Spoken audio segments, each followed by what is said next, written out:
Hello friends, 633 days over.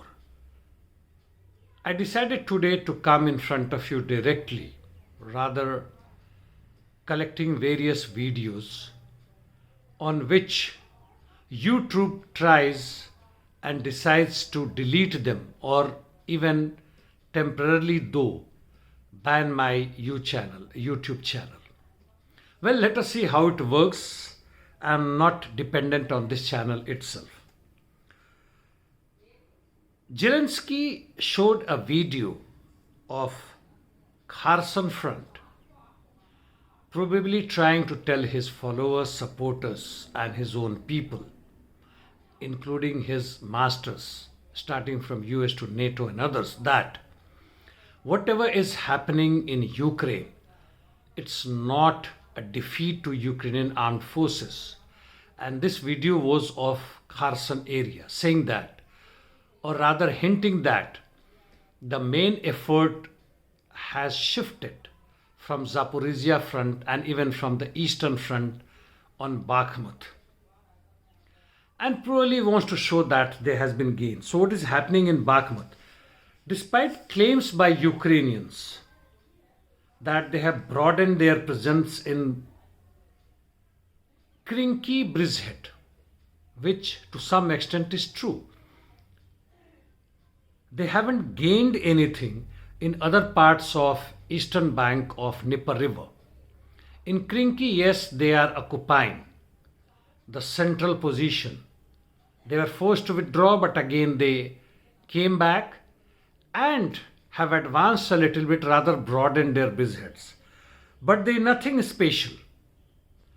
They are being helped, of course, with their own long-range artillery,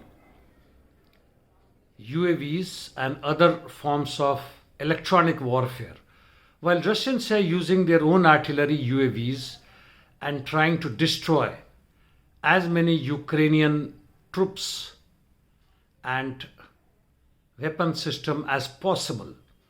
Even few tanks or armored vehicles have been destroyed.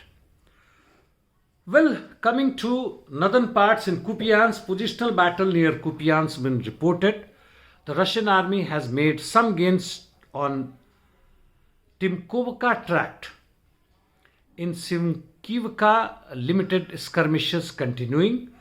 However, adjacent to it, north of Kislivka, they have made some gains. As per reports on Kupiansk-Dvorikna line, the Ukrainians are strengthening their position with armored units and even HIMARS MLRS. This is showing the effect of Russian offensive or counterattacks, whatever you say. The Ukrainians are forced to bring their reinforcement in this region.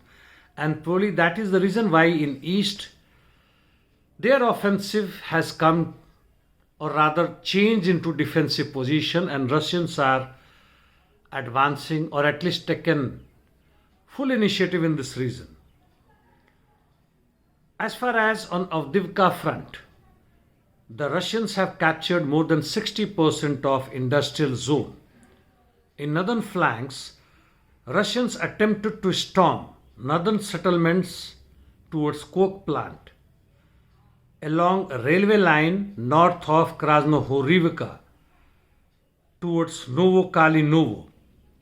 They managed some limited gains. On Bakhmut, Russian army continues expanding its position in both northern and southern position. As far as interdiction missions are concerned, Ukrainians are continuing their missions, especially on Crimean Peninsula. It is being called combined attack because they are using all forms of counterattacks, which includes long-range missiles, anti-ship missiles, UAVs, unarmed boats, and other forms of attack, whatever possible with them. Was also reported that when these attacks take place, the American UAVs are reported in that region, RQ-4B was reported. That means they are guiding directly these weapon systems to hit Russian targets.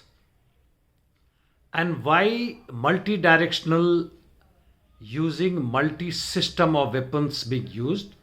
Naturally, to saturate the Russian air defense system, confuse them, and at least hit few of the targets, rather say increase the probability of hitting the target.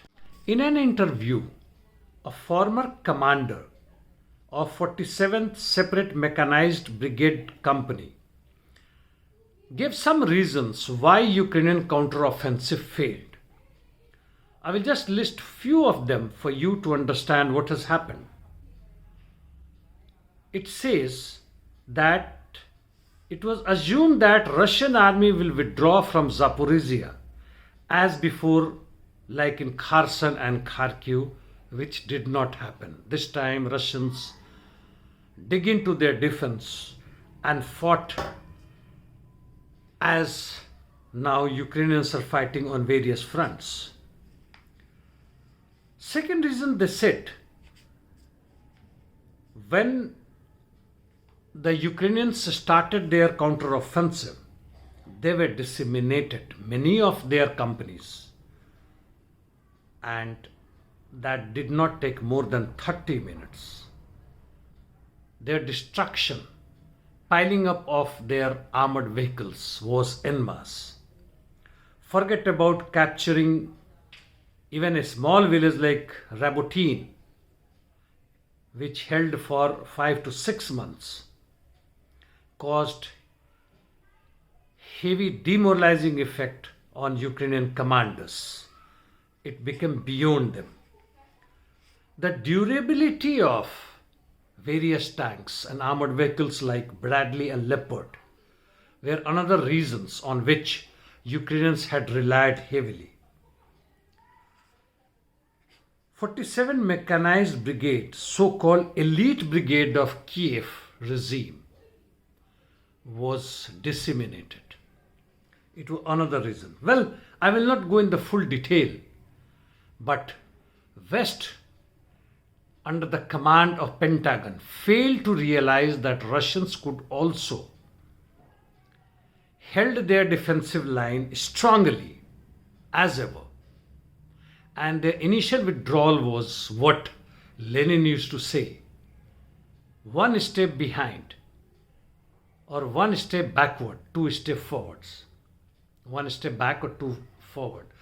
Only as long as you are ready to fight back, not retreating or giving way totally, like what happened in Azerbaijan and Armenian present day war, or no war rather. Well, little bit on Palestinian Israel issue. Clashes are on in northern Gaza and near Al Wafa hospital in southern sector. War at this moment seems to be at lower ebb. IDF has been reinforcing its positions in occupied Gaza. Israel has permitted import of 50,000 liters of diesel to help search and rescue operations under UNO, but have restricted only 2 trucks per day. Well, that's their democratic faces. Hezbollah continues attacking on IDF positions and has caused relatively bigger damage to Israel's defense forces. Lastly, there is a report that United Kingdom is worried about Russian Federation Avangard missile system, which as per them can destroy West in 30 minutes. Why? Because it could be launched beyond Earth's atmosphere and extremely difficult to intercept it. And if it is in bunch, of course it can't be. Putin had called it meteorite. Well friends, that's all. As ever, I am greedy for your comments. Love to see it even if it is adverse. Don't just downvote it but do give reasons for it. Thank you. See you tomorrow.